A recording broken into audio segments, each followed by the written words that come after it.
So welcome to this session, everybody. We have the pleasure to have with us Rodrigo Moreno. Rodrigo is a professor at the University of Chile. He got his undergrad degrees, so bachelor and master's at the Catholic University of Chile. Then he moved actually to London for about 8 years, full-time there as a PhD student and later as a postdoc. And he continued working actually with Imperial College. His work is actually focusing on stochastic optimization for electricity markets and robustness and resilience. He has won the prestigious Newton Prize, actually together with Pierluigi, £1 million to support or to actually promote research within the UK and countries like Chile to achieve the UN Sustainable Goals. He's an editor of IEEE Transactions on Electricity Markets, and we're looking forward to your talk. Thank you, Steve.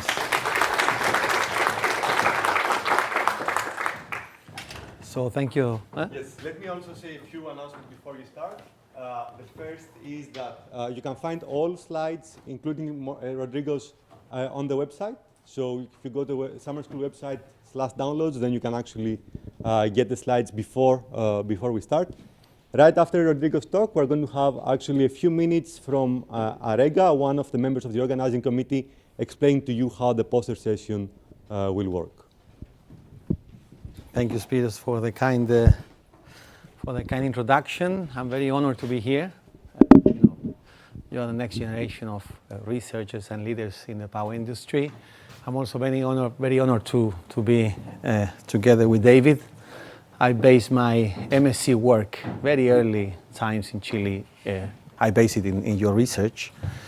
And it was very much about financial contracts for electricity markets in Latin America. So today I will speak about decarbonization challenges in South America.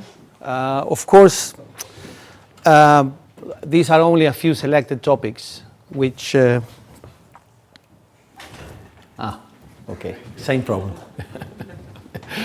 So of course these are few selected topics, and also important to say that this is the perspective of a modeler, right? I'm an engineer and I have dedicated my research mainly to elaborate sophisticated optimization models for electricity markets. So just to give you a little bit of a context regarding Latin America. So as in the rest of the world, Latin America wants to rise to the climate challenge, and all Latin American countries has actually submitted NDCs. Most of them, you can see more than half of them actually are committed to reduce CO2 emissions between now and 2030, which is the date for the NDCs. Uruguay is probably the most critical example. They have already achieved a quite substantial reduction in CO2 emissions. They actually moved from a very fossil fuel-based electricity system to now around 95% renewable system. So it's quite a big challenge. That they actually did it already. Almost half of the country in Latin America has also adopted a net zero policy. So you'll see there different countries with different dates.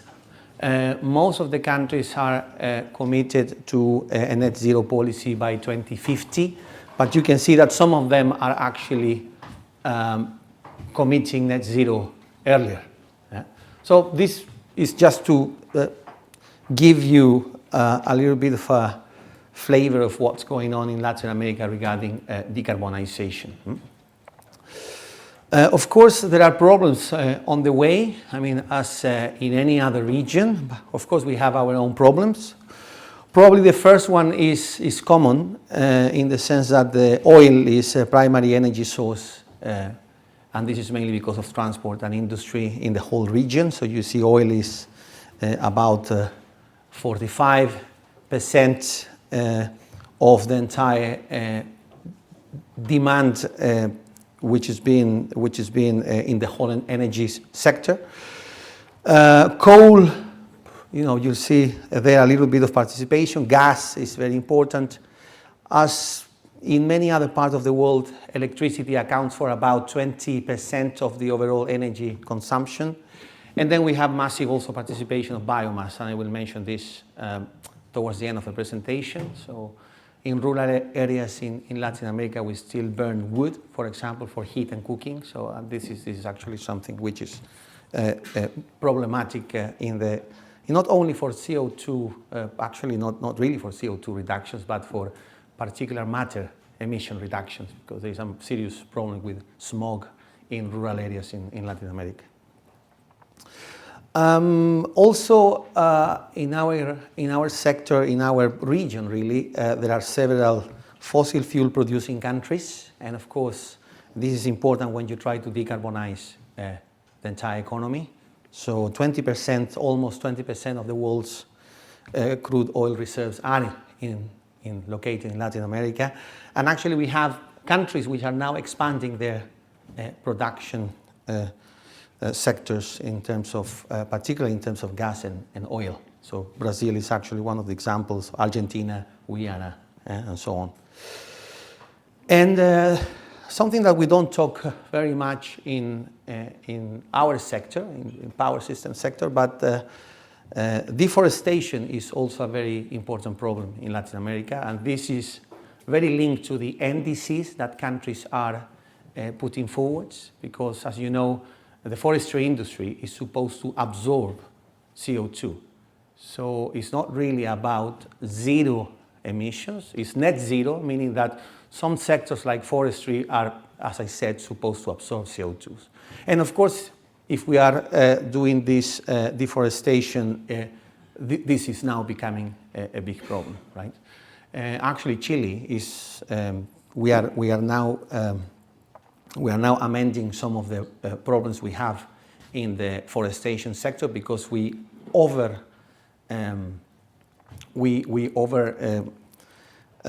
calculated, in the sense that we thought that the forestry sector was going to absorb more than they are actually doing and than they are actually being forecast. So this is now becoming a major problem also. So the good news is that our electricity sector is very based on renewables energy. So you'll see that almost 60% of the energy in the electricity sector is coming from renewables. Of course, this is because hydro participation is very high. So you'll see the blue color in the bars is the hydro reservoirs and run-of river power plants which are contributing to renewables energy, of course. And then from 2010, 2013, there is a massive deployment of renewables. You'll see in one of the graphs, and in the whole region we are above 90 gigawatts of installed capacity between PV and wind, which is actually a very impressive achievement by the region. Of course, Brazil is one of the major contributors to these rising investments. Mexico, Chile, and Argentina, these are the fourth major countries in terms of promoting these green investments.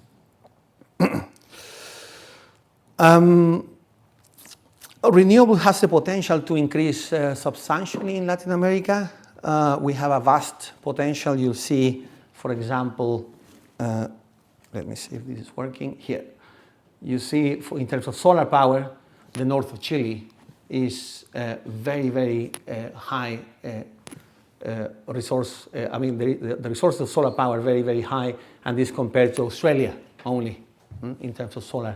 And for wind power production, you'll see that the south of South America, central Chile, central Argentina, and south of Chile, Argentina, the intensity of wind power is very close to what you see in the North Seas. So it's actually very resourceful. The region is very resourceful in terms of renewable energy. We are also very lucky in the sense that we already have a lot of hydro resources, and hydro, as you know, are very important for as a source of flexibility going forwards and to manage properly the variability of renewable energy. I think actually this is going to be one of the key elements that will allow us to cost effectively deploy renewables, variable renewable generation going forward. Of course, we still need storage. We still need, as in any other region, plenty of transmission investments. And as I said before, electricity only accounts for 20% of the whole energy consumption. So you will need to electrify transport, heating, industry sectors if we really want to decarbonize the entire economy. Yeah? And this is just to show this a very simple example with very simple assumptions, you will see here, just to show that the amount of wind and PV that needs to be deployed in order to be 100% renewable in the entire region is just a fraction of the potential. So, at least in that sense, we, as I said before, we are very lucky. We have a lot of hydro resources, and also we have, as I'm going to say now, the potential to be interconnected.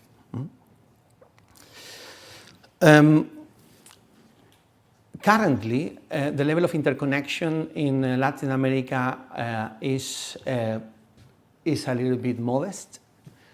So you'll see here in the dark blue the actual connections, and in the light blue you'll see future connections, and you'll see that we have plans for future connections, but actually the current connections are not very much. Yeah? And we have done comprehensive analysis in terms of what would be the cost and benefits of interconnecting Latin America, taking advantage of hydro resources, as I said, mainly in Brazil, Colombia, Chile, solar power in Chile, wind, which is a little bit spread, but mostly coming from Chile and Argentina, and, gas that are also in the region, so we can take advantage of all resources properly. And when we do this cost-benefit analysis, which is mainly a minimization cost problem that is expanding the network, expanding also generation investments, and operating optimally the resources. So if we now start taking advantage of more integration in the region, which means investing in interconnections and also taking advantage of the complementarities of different sources in different countries, we can save about $2 billion per year. Yeah? $2 billion is the net benefit, in terms that, of course, the reduction in operating costs is going to be larger, but you need to invest in interconnections, which is the green bar there. But overall, you'll see that the overall, the net cost is going to be smaller with a net benefit of $2 billion. Yeah? But going forward, because this is only trying to get benefit of integration, if we operate better the power system. So as I said, you try to operate as a single power system, and you start taking advantages of the complementarities, and you do a better management of the entire South American network. But going forward, of course, interconnections will also mean that we can invest more optimally, in the sense that you can locate resources of generation in the right places. Yeah? This would be the equivalent in Europe of installing, PV in the south of Europe, Mediterranean area, and investing in wind in the north. Yeah? So really taking advantage of the resources, and you invest in the proper places. So if we do sort of the same thing in Latin America, we will get some, of course, benefit in terms of OPEX. So how we operate the power system, you will lower the cost. As I said, you will also reduce the amount of investment you need to achieve exactly the same targets, because in here we're just talking about locating resources appropriately in order to take advantage of where the actual wind and solar resources are. And of course, you will need to invest a little bit in interconnectors. But if we are looking forward by 2030, and we also consider many countries are actually considering to withdraw, to retire the fleet of coal power plants, then because the system will be more under stress, you will have savings for more than double the number I gave you before.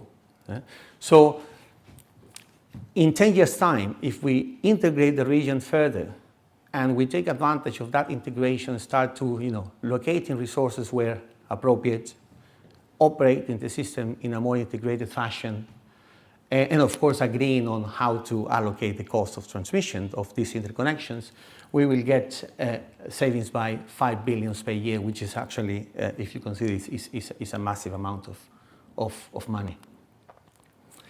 Now, if you not only consider the fact that we want to retire the coal power fleet, the coal power plants, but we also want to electrify a few energy vectors which are now working outside the electricity market. And I meant vehicles, so electric vehicles, heating and cooling, and also hydrogen production. So if you add these layers of demand to the electricity sector, of course, this will demand more effort from planning and operation, meaning that integration will pay off massively more. So about 7 billion per annum we could be saving if we actually integrate the region. 7 billion, actually, I'm not sure if you understand this, the number, but it's a massive amount of money. So, for example, Chile, the whole operation of the power system in a year is about that number. Yeah? So we're talking about really saving equivalent to the operating cost of a country. So it's actually very, very, very impressive. Of course, there are this incentive to integration. We don't have to be innocent, and this happens everywhere, not only in Latin America, of course, but this happens, as I said, everywhere, also in the US and in Europe. And what happened is that integration promotes overall welfare maximization, globally, let's say. But at the individual level, you will see winners and losers. So, for example, an exporting country may see rises in the spot price of electricity, for obvious reasons. In the importing countries, you will see that generations will be actually facing new competition through the new lines which are being built. So overall, although you are thinking of this welfare maximization problem, at the individual level you will see winners and losers, and this creates actually a very important problem that we need to face. Of course, you can always say we will create a compensation scheme. So winners will compensate losers, and we can implement this welfare maximizing solution. But of course, this will require significant coordination efforts, and actually I would say significant trust between member states that this is actually very, very hard to get. So instead of this, what we already have in the continent is a price control scheme, which is basically aimed to protecting consumers from this rise in prices. So how actually works, you'll see here. So we have an internal clearing of the markets. So internal demand meets supply, and whatever surplus you have in capacity, you can actually export it, for example. Yeah? And this extra capacity you can export will be paid at a higher price. Yeah? But internally, the price cannot be changed in the first market clearing. Yeah? So, of course, this is good for protecting consumers, but create all sorts of distortions in terms of the long-term equilibrium. So we have done a little bit of modeling regarding this, and you'll see there what are the consequences of a price control like this. I mean, as you can imagine, trying to force prices to be low in an area which is exporting power to a neighbor is going to have some consequences in production, right? So what happened is that we disadvantaged renewable investments, because actually what we precisely want to do is to export renewables. But if those renewables are not getting rewarded completely at the right price, of course this will disencourage investments in renewables. On the other hand, this will promote investment in thermal generation. You still have to have some reliability and adequacy in the system, and this is going to be given by more thermal generation that is going to be promoted because of this price control. Because you have less renewables, you also have increased emissions, and you'll see here this graph is showing that at higher levels of exporting energy, and this is a particular model, I should say, this is a particular model between Chile and Argentina. In Chile, we're actually exporting to Argentina, but we're having this price control. So what happened is that the more you export, the higher the distortions. So what happened is that the total cost of the set of countries is going high, emissions are going high, investments in thermal generation are going higher compared to the ideal market solution in which we have a full coupled integrated region. And as I said, investments in renewables are going down while more we export, compared to the central planning solution, which is actually the ideal market mechanism. And prices for consumers in the exporting area are also going down. So these price controls are actually quite efficient in protecting the local consumers in the exporting area. But as I said, they have a full effect and a lot of distortion in terms of the whole market equilibrium. So as in many other places, we have concerns about uncertainty while building infrastructure.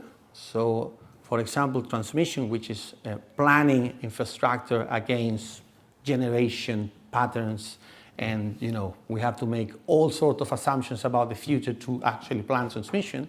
This is actually now being troubled by this uncertainty, and we have uncertainty, I would say, at almost all levels. So any parameter that you want to assume in order to do proper transmission planning, you will face massive amount of uncertainty. Yeah, right. And you probably know that because you are modeling this sort of infrastructure long-term equilibria, and you'll see that this is a major problem for actually trying to understand and trying to calculate what's going to be the optimal expansion of infrastructure. We also need to recognize new smarter solutions. I think this is key because while integrating variable renewable generation, we have to make use of new technologies in order to obtain flexibility to properly manage these resources. So as you know, renewables which are being interconnected to the power system, integrated to the power system, are also accompanied by low carbon technologies at the demand side, electric vehicles, smart appliances, distributed batteries. But the good news is that you can make use of that flexibility in order to meet generation, which is now fluctuating. There are also flexible investments, hopefully coming at the transmission level. So this is just to show that a little drawing there for showing a pump storage that may be connected in the future. As we were saying, international interconnectors that actually can serve as a flexibility source in order to properly manage variable renewable energy in different countries. All sorts of technology at the transmission level, smart technologies, FAC devices, power electronics, HVDC, you name it. There are full set of technologies for actually making operation and particularly making flow control more flexible. And of course, if you have all these flexible devices that has to be properly managed in order to meet variations in renewable energy, you will need to have real-time control in order to take full advantage of this renewable energy. And as you know, there are quite a big deal of research in control, communication, which is the whole concept of smart grid, and also different control rooms that need to be coordinated in order to find a global strategy for properly managing power systems. So in real life, we heard discussion about DSOs that have to now dispatch and manage distribution system. You also have TSOs or ISOs that are managing the main system. And of course, because the ISO doesn't have full visibility of what's going on downstream, it has to have some sort of coordination with distribution system operator. So all this somehow has to be considered when we model and we do planning and operation of power systems. So it's becoming increasingly demanding in terms of, as I said, models. I tried to make a full list of what are the models being used by ISOs today to manage the power system. So you'll see the whole full list between capacity planning, transmission expansion planning models, also generation expansion models, although generation are usually driven by markets, but system operator and also the authority, regulator, they like to do analysis for what's going on in the future expansion of generation with optimization models. So they actually run optimization models that are co-optimized within transmission and generation, as you may know. There are also hydro-scheduling models, and this is mainly for managing reservoir, water which is stored in huge reservoirs. So you can actually arbitrage with this water, similar to what you would do with battery. Unit commitment models to decide the on-off statuses of units, usually for the next day. Then you have economic dispatch in real time. You also have OPF model, and at the end of the line you have stability models in order to take into account the dynamics of the power systems. These are the differential equations that are underlying the whole power system. Yeah? And what's going on today is that usually for capacity planning, we have a lot of heuristic. We consider models under uncertainty, but there are all sorts of heuristic to decide investments in transmission for the next years. Hydro scheduling has been historically stochastic optimization. I think this is the only, in reality I said, this is the only this is the only task done by system operator with a stochastic model. Yeah? And historically has been used this SDDP model for doing the hydro scheduling. Unit commitment, economic dispatch, OPF are usually deterministic models. These assume perfect information about the future, what's going on, and then they solve an optimization problem to do unit commitment, dispatch, so on and so forth.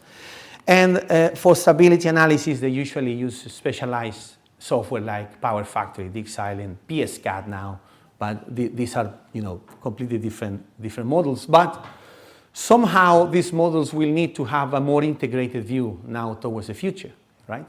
Because if we want to plan the system, it's impossible to ignore the physics of the system, which are being recognized more and more in the models downstream. So we need to have a more integrated vision of this model. Yeah? Use formal optimization is very important. As I said, it's full of tools based on heuristic for planning particularly. So we need to make better use of optimization going forward. We need to recognize uncertainty more explicitly beyond what we do in hydro scheduling. And of course, as I said, recognize new technologies and also recognize details of components when we're actually planning and operating the power system. So through our research, we have proposed several models. Let me tell you a little bit about each of these models. So for planning, and this is particularly co-optimization of generation, transmission planning. But for planning, we can see this as a stochastic, multi-stage stochastic problem in which the objective function actually could be a chosen utility function between, for example, minimizing expected costs, or some convex combination of expected costs and risks, which can be taken into account, for example, through CVAR, or even you can go into robust optimization, for example, if you chose maximum regrets or maximum cost and you try to minimize this for an uncertainty set that you see going forward into the future. Of course, in the objective function, we will need to have a balanced cost between investment decisions and operational decisions. So this is an integrated model, of course, that for investing, you need to consider how the system is actually being operated.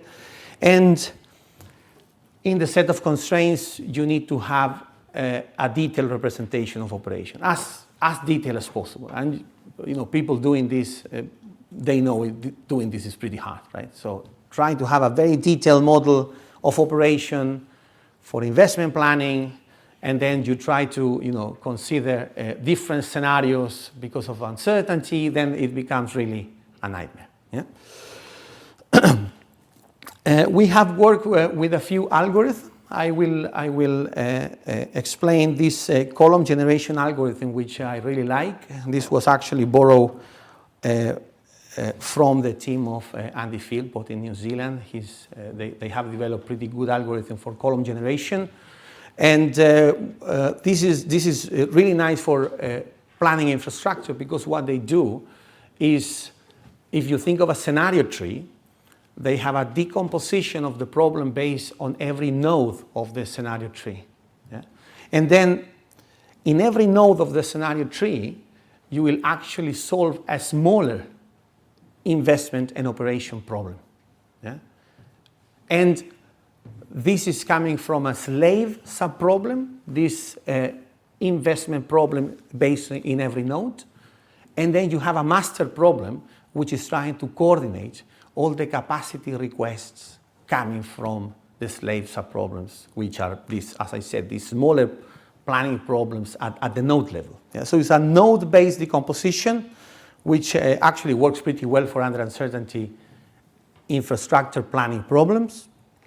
We have adapted this, we have done a few tricks in order to make it faster. For example, usually in power system we use typical days or typical weeks to represent the operation of the power system, and we have designed a decomposition which is actually breaking the node into typical days, and then you solve the investment problem with typical days, and then you assemble the whole capacity request up to the scenario tree. Yeah. So it's actually a pretty cool model. You can see the reference there. But my message here is that we will need very advanced algorithms in order to solve optimization models for planning infrastructure into the future, particularly if you want to consider uncertainty and you want to consider also operational details. So let me just explain you about the importance of uncertainty in modeling these planning problems. So at the top, we have a stochastic solution. You will see different epochs in different rows, and you have different scenarios in the columns. And you'll see that the solution is distributed like a scenario tree. So it's a single decision investment for node 1 in epoch 1, and then you see the structure of the scenario tree, in this table. Yeah. For deterministic models, basically what you do for planning is that you take every single scenario and you plan independently for those scenarios. You do not have non-anticipativity constraint, because this is not the nature of these deterministic models. So for every column, which is different scenarios, you have different investment decisions for different epochs. Yeah? The problem, of course, for the deterministic model is obvious, right? So for every different scenario, you have an investment proposition, but in reality, you have to take a single decision which is under uncertainty. right? So you have this non-anticipativity nature of a transmission plan. Yeah. But what I want to show you here is that when you run the stochastic problem, you actually see a lot of participation of new technologies. So we have quad booster transformers, fact devices, battery storage, which actually are completely lost in the deterministic decision. Yeah? So when you optimize investments with these perfect information deterministic models in the future, you actually don't see the value that can provide these flexible technologies. If you solve exactly the same problem, but with a stochastic planning optimization tool, you'll see the need for new technologies, right? And this is pretty obvious because these new technologies actually provide flexibility not only in operational timescales, but also in planning timescales. I mean, these new technologies, because helps you to better manage the economic dispatch, is going to sort of help you to buy time while uncertainty unfolds, and you actually can make the right decision for transmission planning. So this is actually a very important insight. So if we really want to consider the role of new technologies and the value of new technologies, we have to consider uncertainty in the long time frame. Also, when you are planning, you need to consider operational details. Yeah? And I think the reason is very similar to the one that I just said. I mean, operational details is really, ramp constraints, unit commitment constraints. So it's actually capturing all the inflexibility of the fossil fuel fleet. So in order to capture properly what's going to be the value of new technology, you have to be able to also capture in the model how inflexible is your current fleet, right?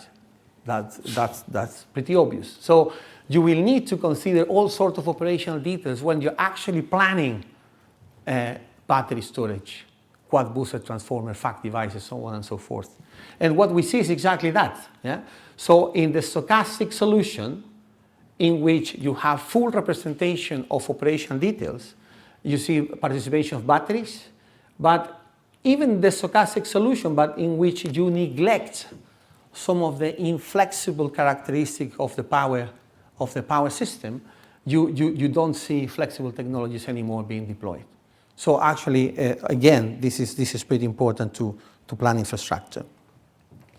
Also, we have played a little bit with how you represent uncertainty within stochastic optimization models.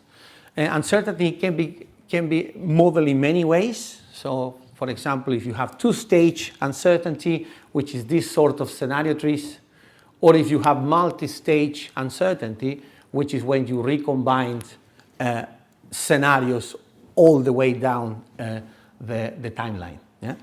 So imagine that your problem is a very rich in the combination of different things going forward, different realization of scenarios, and then we just run the planning problem in different versions. So this is the full deterministic version in which every scenario is modeled individually. Of course, we know this is not very good, but this is just to see what are the results. And then modeling uncertainty in different ways, yeah? with different levels of detail, from two-stage uncertainty to multi-stage uncertainty.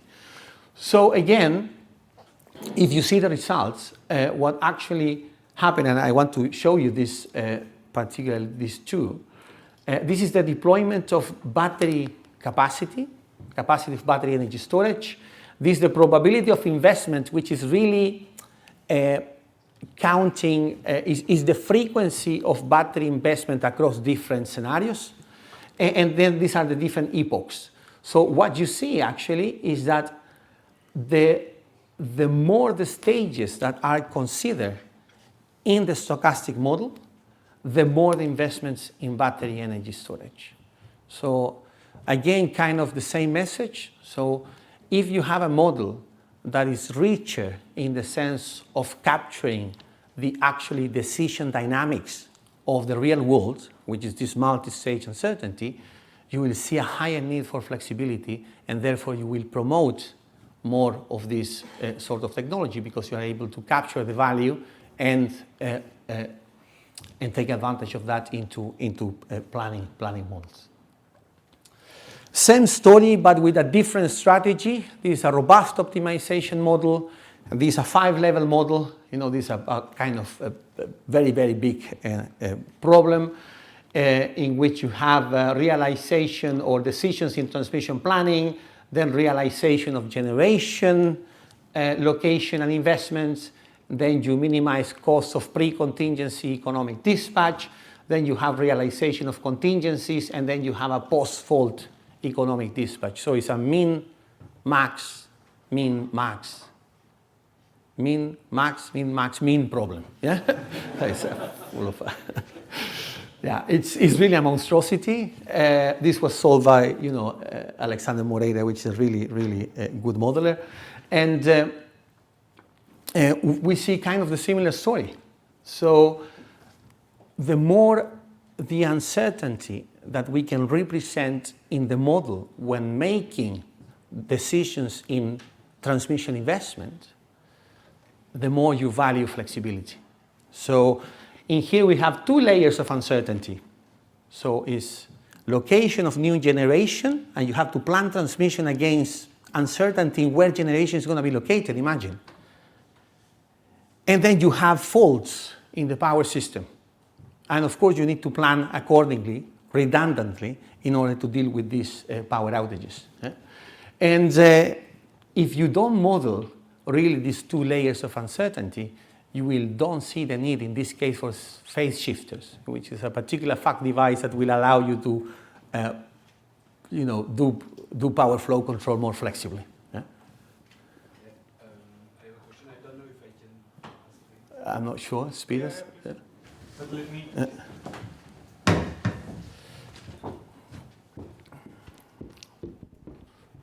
Thank you. So Victor from the University of Liège, and I'm wondering, okay, the more you will do some simulation, the more with high probability you will get a scenario that will need a lot of flexibility. But maybe this is just because you run a lot of simulations and this scenario has a really low probability to happen in real life. So my question is, do you take into account the probability that this scenario will effectively emerges or not? Because otherwise you will have a lot of capacity that is in fact not really needed, not with a high probability needed. Thank you. Yeah, that's a very nice question. Thank you very much. For stochastic models, you consider the probability of these events happening, right? For robust optimization models, you don't. And then you have to be very careful, right? Because you are totally right. I mean, if you enhance the what is called the uncertainty set in these models, then the model will give you a robust solution against that particular uncertainty set. So you have to be very careful to include credible scenarios in that uncertainty set. Yeah? This is for robust optimization, yeah? In which the risk level that the decision makers want to take is given to the model through this uncertainty set. On the other hand, stochastic optimization models, you can throw all sorts of scenarios and you put the probability. And the model will decide exactly up to which point to hedge with new investments in transmission or other technologies. Yeah? Can we conclude in 5 minutes so that we have more time for questions? Let me, yes. So, also, of course, planning under uncertainty is more than minimizing against expected costs. I sort of mentioned this earlier. And when we talk about resilience, it's really about taking into consideration these particular cases, these what we call the high impact, low probability events, like our friend there said, okay, probably this is a very low probability scenario, but it's a high impact scenario. So you have to somehow consider this into transmission planning or infrastructure planning if you really want to take a hedge against these sort of events. So one of the things that we have done is to consider the tail of these probability density functions that will actually tell you exactly how the power system will fail or will be impacted by different scenarios that you can consider. Usually, as I said, when you take into consideration the expected energy not supply, for example, mainly what you're doing is taking consideration of credible events, right? Because credible events are the major contributor to this metric. But if you take into consideration some risk metrics, like for example CVAR, and CVAR is very nice for people doing convex optimization, of course, and then CVAR will inform you more about how different decisions will actually change your risk profile in terms of how fat is this tail. Yeah? So again, we have done substantial analysis in the Chilean power system. And not surprisingly, when we take into consideration these high impact, low probability events, and we plan considering this CVAR, what we see is not only redundancy, which is usually what you observe when you try to make a system more reliable, but we also start taking more decisions or richer set of decisions in order, for example, to harden the power system, to make it more responsive, and to make it more flexible. Yeah? So, for example, this is an exercise done for the Chilean power system, and the more resilient you want to have, the system be, you will start investing in different measures which are different than just adding redundancy. So, for example, HVDC links, which will add flexibility into the power flow management. You start hardening substations in different key points of the power system that will make it less fragile.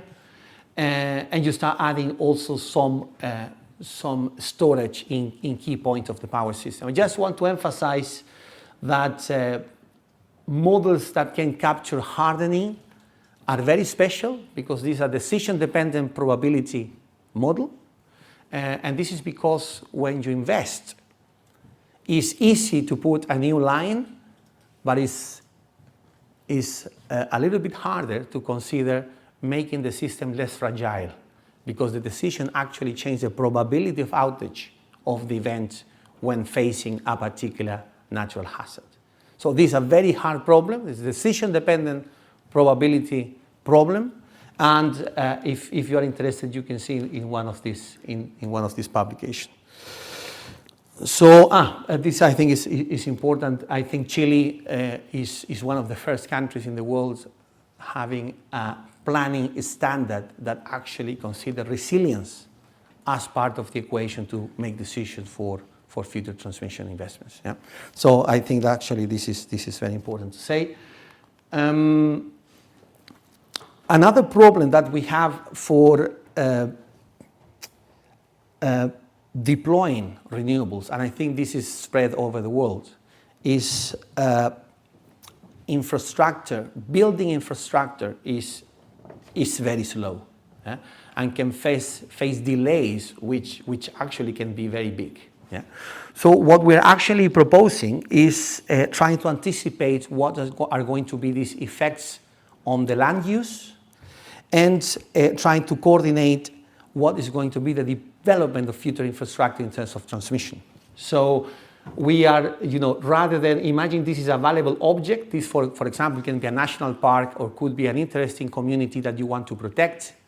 So rather than trying to connect new generation doing this, you will do something like this, right?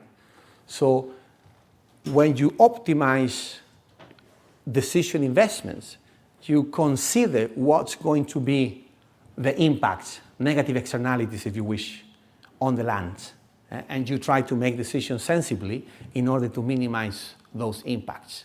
And this will help you to accelerate the deployment of transmission investments, which is actually very important to finally invest in renewable energy. Just to say, I know Spiros is fresh. I have 48 minutes, so I have my own. So Chile has already a lot of renewable integration, particularly solar power connected in the north of the country. Probably if you know a little bit of geography of Chile, there is a place called Atacama Desert, which is pretty dry, is very good for installing solar power solar power investments. And because of that, we already have a quite significant amount of renewables already connected into a network. So for example, this summer, we face instantaneous penetration of almost 95% of renewables. Yeah. Of course, this makes all sort of problems in the market design we have in Chile, which is locational marginal prices. You see, for example, that prices during solar hours is practically zero. You have prices in the night, and this was, this was during the pandemic, so actually were pretty high prices. But also we have congestion. So during the day, we have places with zero spot price, but also places with $300 per megawatt hour price, yeah, at the same time, and this is because of congestion in transmission lines. Yeah? Of course, this is making that system cost, which is called, let's say, ancillary services and also side payments because of these non-convex components of the unique commitment problem, is becoming pretty high, and this is related to security, to keep the security supply in the system. And because of that, we are now actually facing a huge entry of battery energy storage. Yeah, so we have a lot of, as I said, variable renewable generation.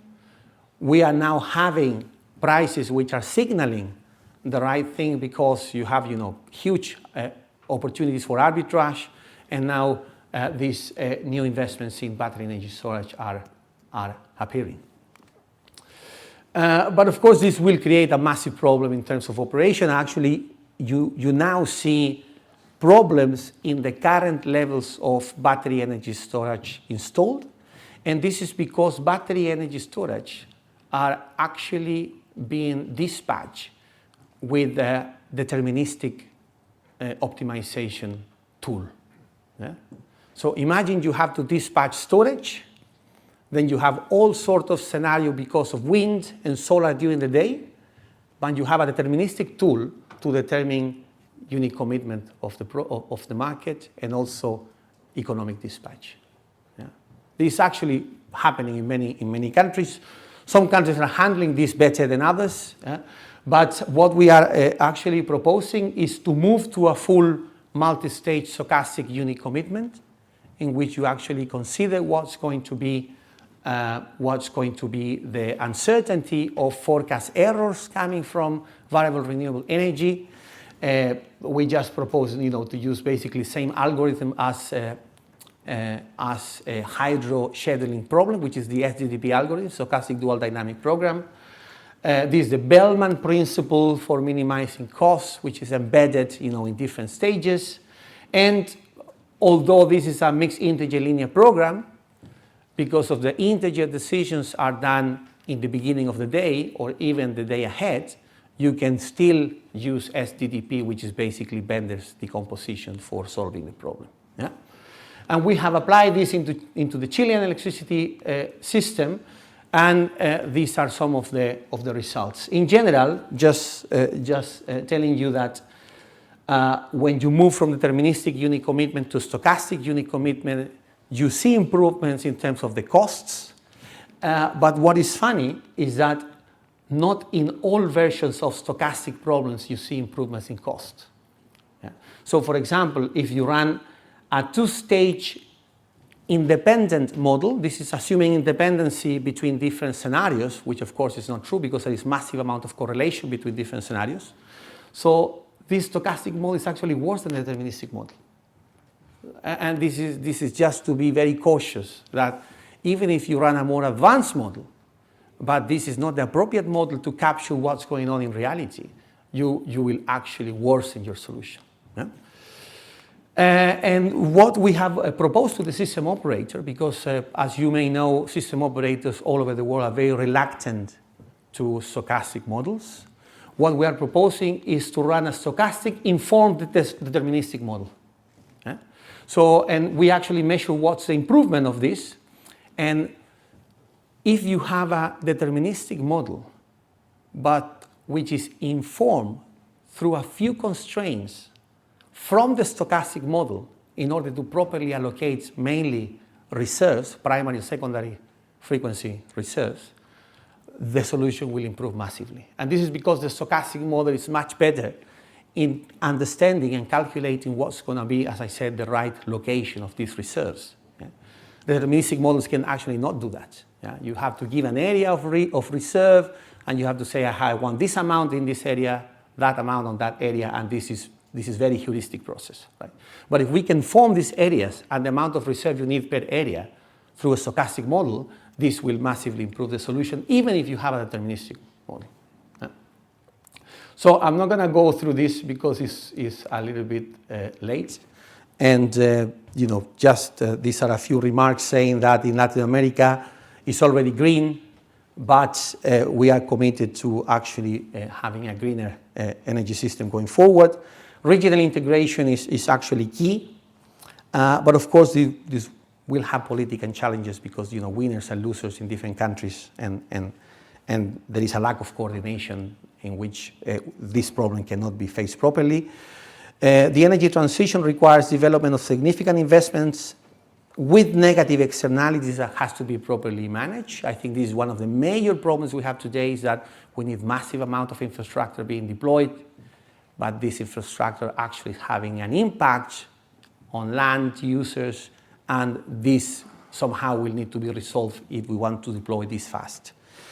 Uncertainty and technological advancements are playing a key role at the regional level, also at the national level, for planning and making new investments, of course, and we need new planning and operational computational tools in order to face this energy transition properly going forward.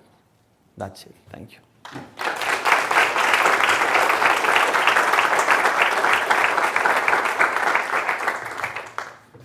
Very good. Thanks a lot, Rodrigo. So questions? Yeah.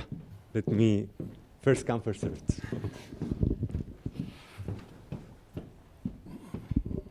Hello, my name is Malik. I am from UC San Diego. Thank you so much for a great talk. I had a question. So a major assumption or a major finding of this is that there's regional integration, regional cooperation. But as we know, the geopolitical scene anywhere in the world is changing, right, over time.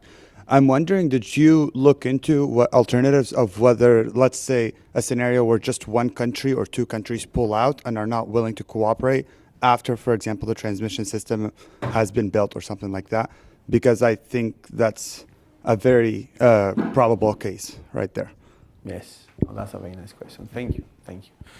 No, you're totally right. I'm not sure if you know, but 2 or 3 weeks ago, Colombia disconnects Ecuador.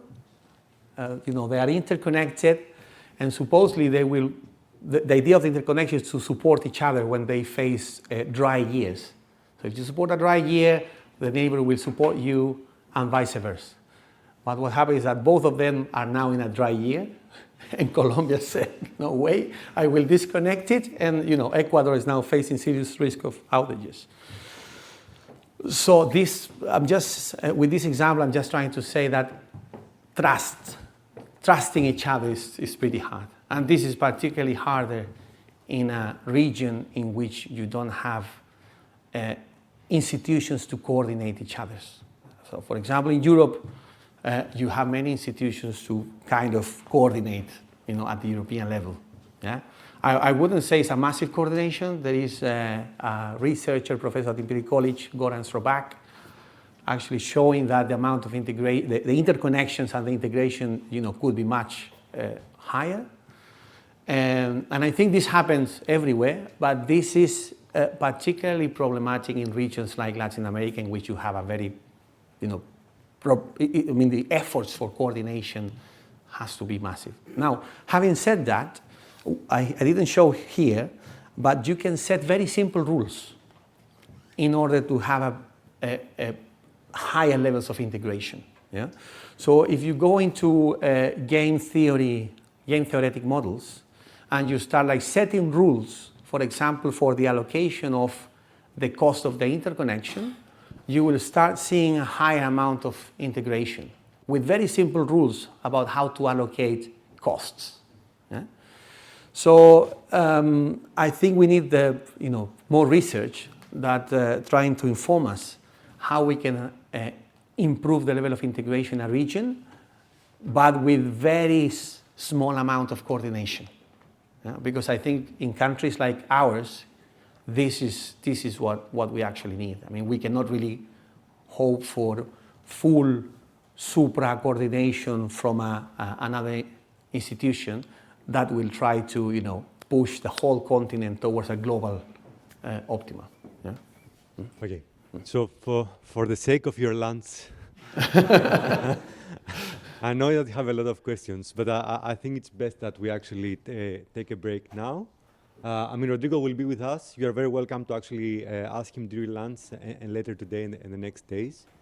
So I will now just invite Arega to give you a few information about the poster session, and then because we're going to have 1 hour for our lunch, more or less. So I think that's important. Thank you very much.